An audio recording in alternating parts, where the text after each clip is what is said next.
PRP Entrevista.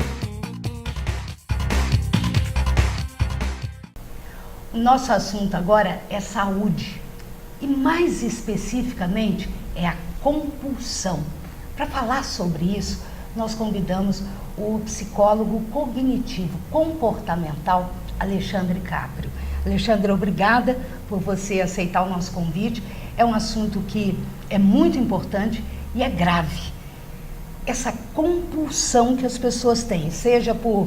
Eu vou falar uma que eu tenho, tá, gente? Sapato, mas a gente também sabe que tem o remédio, enfim, a comida.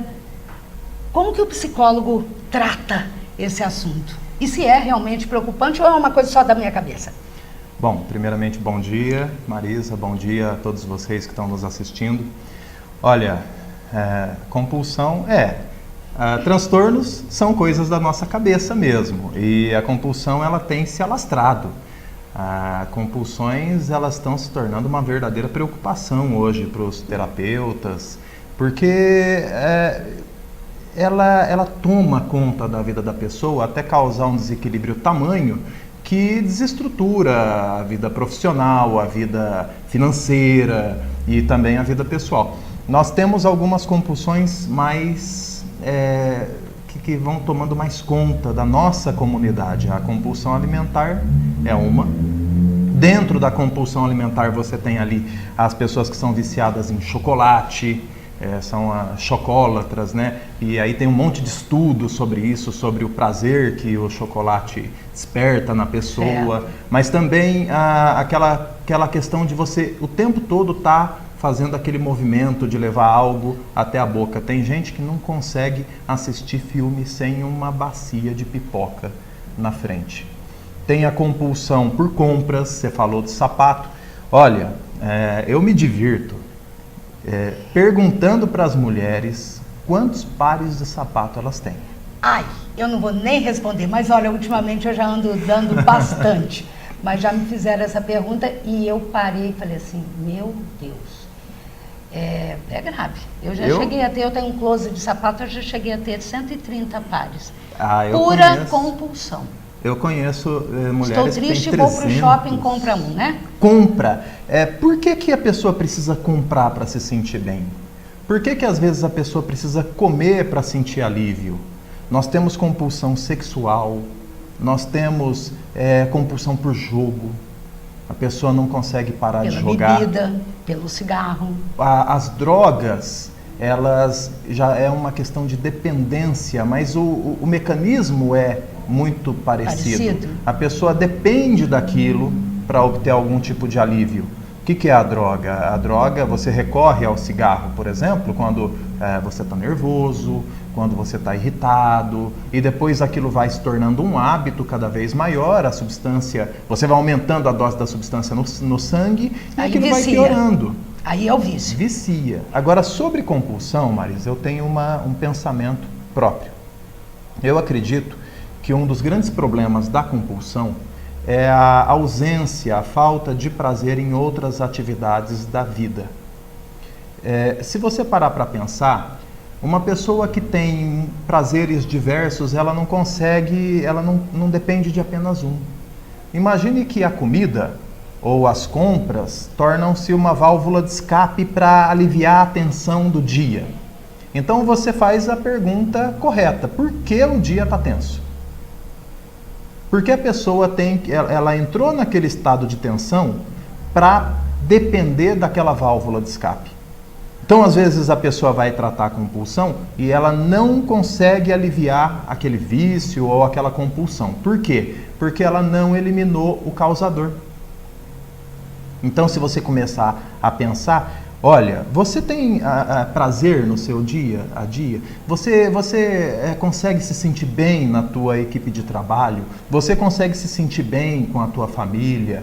Existe uma harmonia? Você pratica algum esporte? Você vai perceber que muitas pessoas que têm compulsões se afastaram de atividades físicas, esportivas, de hobbies, artes, dança, música, Você sabe tocar um instrumento musical? Qual você gostaria de aprender? Eu gostaria de aprender a tocar piano. Por que você não aprende, então? Quer dizer, a pessoa fica ali presa naquela rotina diária, aquela coisa maçante, ela não gosta do trabalho, ela não gosta das pessoas com quem ela encontra, com qual ela tem que interagir. Em vez dela ir fazer aula de piano, por exemplo, ela vai às compras. Ela acaba precisando imediatamente, num estado muito grande de tensão, ela tem que extravasar, ela tem que aliviar aquela tensão, porque ela não vai dormir, ela não vai conseguir se sentir bem. Então ela vai lá, compra alguma coisa e dá aquela sensação de prazer imediato. Aquilo descarrega o centro de prazer do corpo, ele é um só, para comida, para várias funções do nosso dia a dia, ele é único. Então você vai ter uma sensação que vai viciar você. E se você não tiver outra forma de obter esse alívio, esse prazer, você vai ficar só com aquela, então você vai depositando nela tudo que você tem. Toda a tua válvula de escape vira uma só, ela vai crescendo, vai inchando e aquilo vai destruindo a tua programação, o teu controle. E é possível curar? É possível. Tudo, a gente dá jeito em tudo. A única coisa que não tem jeito ainda, pelo que se sabe, é a morte, né? E mesmo assim, a gente tem melhorado muito também nesse aspecto. Até a aceitação, né? A aceitação, o saber envelhecer, que é uma coisa também muito complicada, como nós falamos de uma outra vez, envelhecer é feio, né? Nossa, é feio. Parece que é incompetência da pessoa. Nossa, você não pode envelhecer. Nossa, você está velho. Nossa, que coisa feia. Então, olha só que as pessoas elas não sabem ver as suas fases. Se nós soubéssemos viver a fase da vida da forma correta, tranquilamente, nós não sofreríamos tanto. Os consultórios estão lotados, pelo que eu estou vendo, né? Estão. Tem muita gente. Qual que é hoje o problema mais procurado, que as pessoas te buscam? Fala, pelo amor de Deus, me ajuda. Ansiedade e depressão. Ansiedade e depressão... O que gera muitas vezes, compulsão. A ansiedade, dentro da ansiedade nós temos aí o comportamento compulsivo, nós temos até o TOC, o transtorno obsessivo compulsivo dentro da ansiedade. Que ficou muito comum por conta do Roberto Carlos, né? Enfim, é um dos que tem TOC que todo mundo sabe, né? Mas a depressão, ela já é considerada uma epidemia de proporções globais. Parece que é o problema que hoje funcionários, seja de empresa pública, privada, o que mais indica o afastamento é a depressão, né? Depressão mata? Mata. A depressão, ela... Mata e morre. Era, né? Conhecida como... o cara morreu de tristeza. Antigamente falava-se isso, né? O sujeito morreu de tristeza. Então não era conhecido como um transtorno, mas olha, a depressão, ela aumenta, ela tem uma pontuação. As pessoas não sabem disso, mas você pode determinar o número de pontos que a depressão está atingindo. Nós fazemos a seguinte análise. Se o nível de esperança da pessoa cai, a depressão começa a se tornar muito perigosa. Ela começa a surgir dentro da personalidade da pessoa. É hereditária, ela pode ser transferida geneticamente. Olha, o filho, o neto, enfim, vê aquilo ali dentro da família, da mãe, do pai, ele vai herdando aquilo ali também? Através do gene e através da postura dos pais. Também. Ele pode aprender que a vida tem que ser daquela forma, sempre sofrida, melancólica. E além disso, ele ainda tem a possibilidade de carregar esse gene com ele. Não só carregar, como transferir. Transferir. Ele pode transferir também. Então, nós temos aí, geneticamente é possível você herdar, assim como a maioria dos transtornos, você pode herdar geneticamente. Mas é que precisa de um gatilho, você precisa ter também no teu ambiente, na tua educação e no seu desenvolvimento, algo que faça você ir naquela direção. Senão é muito possível que você tenha o gene e não desenvolva, se você tiver uma vida mais motivada, se você fizer o que você gosta. Mas se a criança aprendeu desde o começo que nós temos que o trabalho, por exemplo, tem que ser duro. Nossa, mas isso é comum, hein? você escutar lá dentro da tua... trabalhar, você tem que suar, você tem que sofrer, você tem que fazer muita força. Então você aprende que trabalho tem que ser sofrimento. Tem que ser através de sofrimento. Quer dizer, aí depois a gente não sabe por que um monte de gente não gosta de trabalhar. Até porque você escolhe uma profissão que faça você sofrer. Se o trabalho é sofrimento, eu vou fazer então coisas que eu não gosto. Eu tenho que terminar o dia com a cabeça doendo. Eu tenho que terminar o dia de saco cheio. Porque eu aprendi isso. Aprendi que é desse jeito. E se eu não estiver me sentindo mal, então a impressão que dá é que eu não trabalhei e não mereci.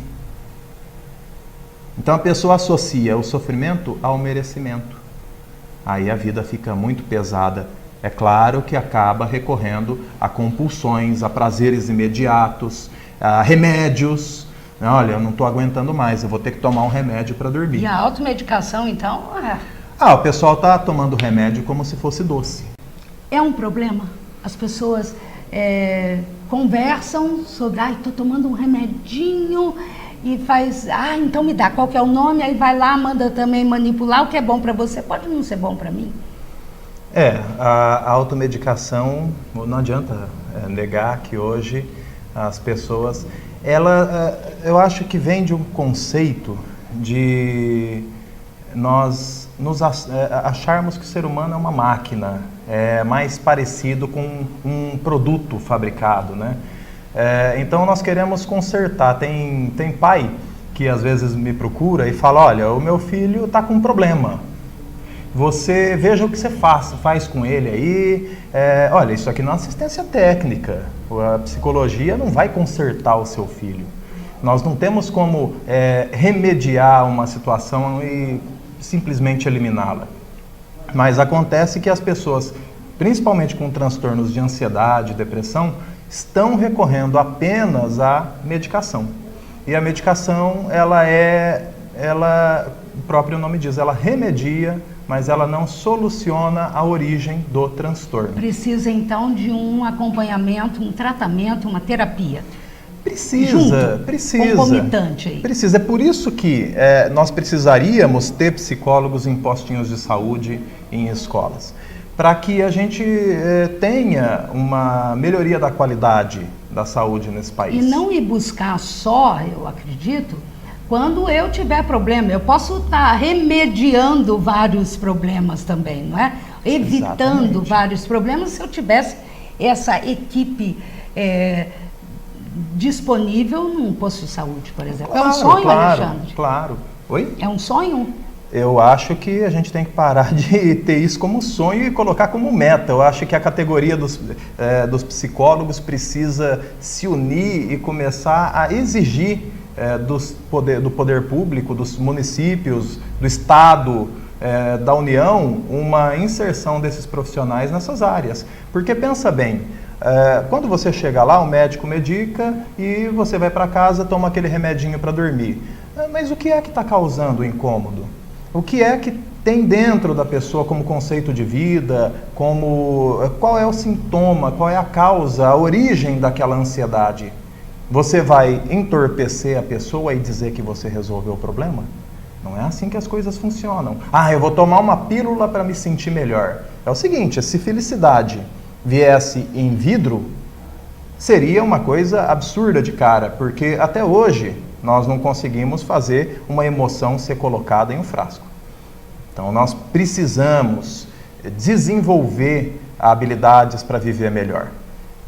Qual é o nosso conceito? Qual é a nossa forma de encarar o mundo e as pessoas? Por que eu estou sempre me sentindo atacado? Às vezes eu vejo lá no Facebook, a pessoa chega lá e posta, eu estou cercado de gente falsa. Nossa, é tudo falso, eu não aguento mais. Poxa vida, você está cercado de pessoas falsas, por que será? Eu sempre gosto de usar uma frase do Dr. Lair Ribeiro, que é um neurolinguista muito bacana, eu gosto muito do trabalho dele. Ele diz, semelhante atrai semelhante.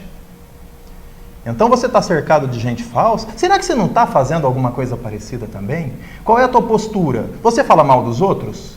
Você fala mal das pessoas e depois elas se defendem e você acha que aquilo é um ataque?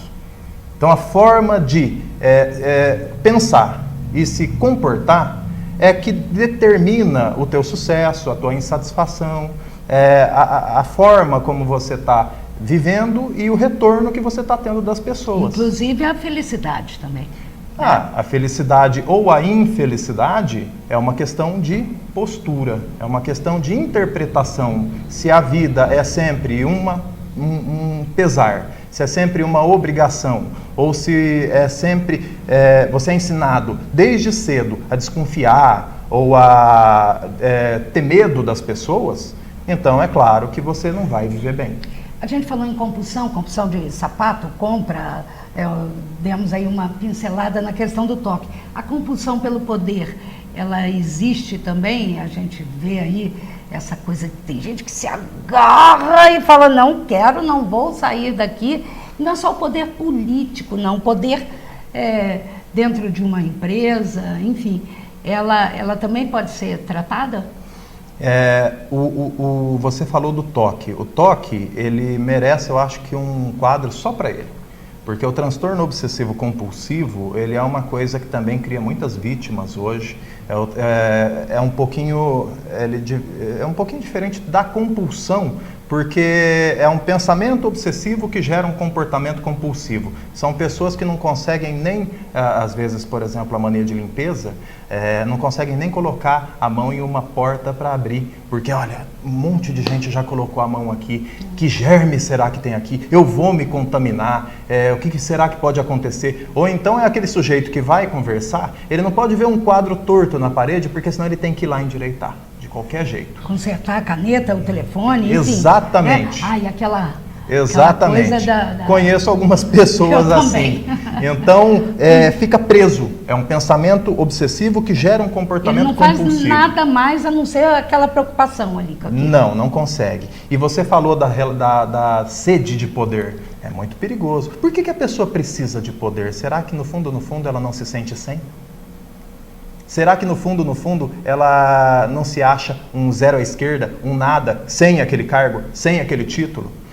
Quando uma pessoa precisa de poder, isso é muito perigoso. Isso pode gerar eventos catastróficos na vida dessa pessoa e na vida de quem essa pessoa acaba influenciando. Com certeza, nós como temos um político, aí, um governante. Exemplos aí em vários países, né? Essa coisa enfim, não, daqui eu não saio, daqui ninguém me tira. Né? O ditador é exatamente isso. E a partir do momento que a pessoa consegue, essa pessoa que precisa do poder para se sentir alguém, se ela perder esse poder, depois ela fica em um estado deplorável. Ela passa o resto da vida dela tentando recuperar esse poder.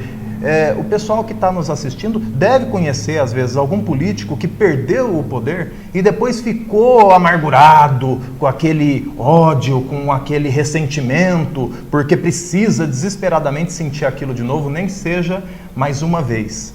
Então, precisar do poder, o poder não é a pessoa. A pessoa vai lá, ocupa o cargo dela, ela acha que aquilo é ela. Aprende rapidinho a achar que aquele cargo é ela. E quer permanecer ali de forma vitalícia, não quer mais sair, não quer mais abandonar aquilo de jeito nenhum, porque nunca se sentiu alguém de verdade sem aquele poder. Nós recebemos algumas perguntas e eu vou repassar para você, que professor, pai, aluno, isso, né, principalmente dentro da escola hoje, está enfrentando a questão do bullying. E que o terapeuta, né, enfim, é uma doença, vocês tratam isso como tal, ou ela é fruto de uma, sei lá, de uma perseguição? Tem a gordinha, tem o orelhudinho, como é que o psicólogo deve tratar isso dentro de uma escola? Olha, eu normalmente, quando o pessoal pede para que eu faça palestra sobre bullying, eu digo na escola que não é interessante que a gente fale primeiramente com as crianças, é interessante que a gente fale com os pais. Porque eu acredito que a fonte de um desrespeito, o bullying é você não aceitar o diferente. Aquele sujeito é diferente de você, então você não aceita. Porque você aprendeu que o seu jeito de ser ou a sua aparência é o correto. Isso é o que mais criou guerra na nossa história. Na história da humanidade, as guerras são criadas assim. Você se coloca naquela posição de centro do universo, e aí tudo que é diferente de você está contra a orientação divina, ou então a cultura, ou então a família, e aí você não tem nenhum tipo de ressentimento, ou de, às vezes, até arrependimento, de atacar aquilo. Então a pessoa é diferente de você, você aprendeu desde o começo que a tua família é o correto, que aquele é o comportamento correto, e então o outro é o errado. Então eu vou destruir o outro, então eu vou menosprezar o outro, eu vou destratar o outro. Essa visão é que está errada, ela é formada na família. Por isso a importância de se conversar ou tratar os pais. Com os pais, porque o pai fala uma coisa para o filho e faz outra, Marisa. Ele chega lá na mesa do almoço e fala mal de todo mundo. Ele vai falar mal do fulano, a criança está escutando. A criança é uma antena de captação. Ela capta tudo. Ela vai olhar, ela vai perceber, ela vai escutar o que você diz dos outros e ela vai internalizar. E se existe preconceito, discriminação, homofobia... Que ela leva para a vida inteira, né? Dentro a vida ali, toda ela vai. Dentro do núcleo familiar, havendo isso, aquilo é o certo. E o resto é errado. Então, eu vou ver depois uma criança de outra cor, eu vou olhar para uma criança de outra religião. A religião é terrível para isso. Quer dizer, a minha religião é a certa, o resto é errado. Então, eu vou para o céu, o resto vai para o inferno. Então, eu me acho no direito de maltratar o outro que é de outra religião. Ele vai para o inferno, ele está fazendo errado. A minha mãe diz isso, o meu pai diz isso, o meu líder espiritual fala isso. Então, eu não tenho remorso algum em atacar, e ataca mesmo. Então, não adianta a gente ir na criança. A criança é resultado de um processo, resultado de uma aprendizagem. Nós temos que pegar, para conversar, pai e mãe, que faz com que a criança aprenda e se comporte daquela maneira. E não aceite o diferente. E não aceite, e não adianta. Se não fosse o diferente, o que seria da gente? Se todos nós fôssemos iguais, não haveria graça alguma. Aliás, a minha chance de ter sucesso é justamente ser diferente do outro. Eu posso fazer uma coisa única, não sei se você já percebeu, mas nunca na história da humanidade existiu alguém como você. E depois que você morrer, nunca mais vai existir alguém como você outra vez. Isso dá a você um poder singular, uma capacidade de fazer algo que seja único, que fique registrado na memória das pessoas que estão ao teu redor e até da humanidade. Nós temos essa mágica de sermos únicos, diferentes de tudo que existiu e que vai existir. Então nós temos que valorizar a diferença, ao invés de tentar destruir a diferença, como as guerras que já houveram ao redor desse planeta já provaram que não dá certo. Você não consegue produzir algo através do combate ao diferente. Você falou dos pais, agora o profissional, o professor, o funcionário ali de uma creche, de uma escola, ele também tem que ter esse treinamento. Quando você faz palestra, você fala dessa importância também. Todos os profissionais que lidam com as crianças, com a educação, precisam ter uma ideia, na verdade, eu digo que o psicólogo, assim como os professores, os pedagogos, eles, na verdade, eles têm que se orientar e se profissionalizar na investigação. Você precisa aprender a investigar. Olha, aquela criança está adotando um comportamento que não é muito bacana. Por quê? Ela está querendo me afrontar. Ela está querendo, acabar com a minha autoridade. Por quê? Qual é o motivo? Por que ela está agindo daquela forma? Existe um causador, você tem que ir na fonte. A mesma coisa, a medicação. Não adianta nada você tomar remédio ou enfiar remédio goela abaixo na criança sem você saber o que é que torna ela daquele jeito. A automedicação também, né? O pessoal hoje, é como você falou, olha, toma que é bom, você vai ficar feliz. Toma que é bom, você vai ficar calmo. O que faz você calmo? O que faz a outra pessoa calma? Cada um tem um conceito de vida, cada um age de uma forma, cada um tem como diz aquela música, Epitáfio dos Titãs, que é muito bacana. Linda. Eu queria ter aceitado as pessoas como elas são. Cada um sabe a alegria e a dor que traz no coração. Cada um sabe qual é o seu drama e como lidar com ele, ou às vezes até como ser vitimado por ele. Mas o terapeuta, ele vem, na verdade, abrir a possibilidade de fazer você pensar. A forma como eu penso e me comporto é a única? É a verdade absoluta? Ou existe outra maneira de pensar e existir? Quando você começa a perceber que existem outras opções, aí você passa a fazer uma discussão em torno de tudo que você foi e do que você vai continuar sendo. Para a gente fechar, Alexandre, que a gente está vendo hoje, essa influência do mundo moderno, tecnológico, enfim, tantas diferenças, as pessoas meio que saíram do armário, essa coisa, né?